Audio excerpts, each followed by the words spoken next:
শিক্ষা জাতির মেরুদণ্ড।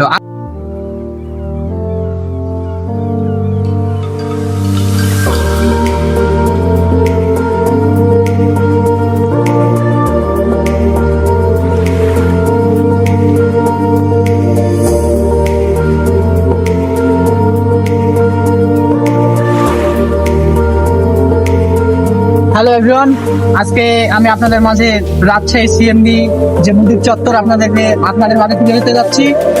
আর এখানে আগে কি রয়েছিল? আগে রয়েছিল এখানে হচ্ছে একটা বিমান, ভাঙা একটা বিমান। হ্যাঁ, তখন এখানে বিমান চত্বর বলতো। আর বেসিক্যালি এই বছর 2-3 আগে থেকে এখানে আমাদের জাতির পিতা বঙ্গবন্ধু শেখ মুজিবুর রহমানের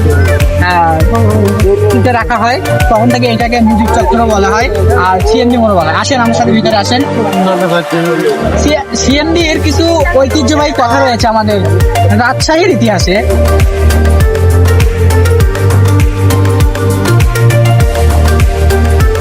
আমাদের রাজশাহীতে কিছু সুন্দর সুন্দর জায়গা রয়েছে। এই জায়গার ভিতরে একটা রয়েছে আমাদের এই সিএমডি। হ্যাঁ, একটা মনোরম পরিবেশ, গাছগাছালি সম্পূর্ণ, আর হচ্ছে সবুজের বৈচিত্র্যময় সব যদি বলা যায় সেটা রাজশাহী শহরকে বলা যেতে পারে। কারণ যেখানে প্রাণ ভরে নিঃশ্বাস নেওয়ার একটা জায়গা, আর এর ভিতরে অন্যতম হচ্ছে আমাদের সিএমডি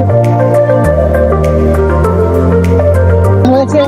আর সব অনেক কিছু দেখা যায় এখানে। বেসিক্যালি মানুষ বিশেষ করে ফটোশুট করার জন্য, সুন্দর ভিউ নেওয়ার জন্য আসে।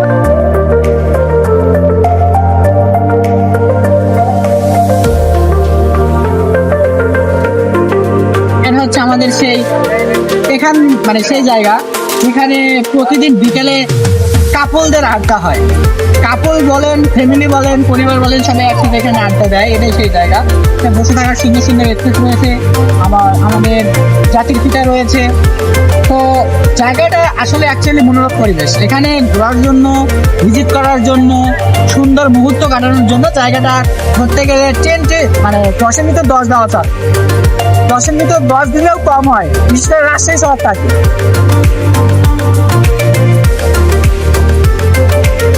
সাতটি বিভাগের ভিতরে অন্যতম বিভাগ হচ্ছে রাজশাহী, আমাদের রাজশাহী। আমি রাজশাহীর বিষয়ে যত বলবো ততই আমার ভিতর থেকে কথা আসবে। অফুরন্ত কথা বলা যায় রাজশাহীর সম্বন্ধে বলতে গেলে।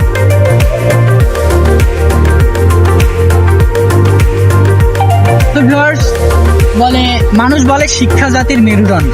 আসলে আমাদের রাজশাহীটা প্রথমত শিক্ষা নগরী, আর রাজশাহীর পরিবেশ থেকে, রাজশাহীর সংস্কৃতি থেকে আমাদের কিন্তু শিক্ষা নেওয়া প্রয়োজন।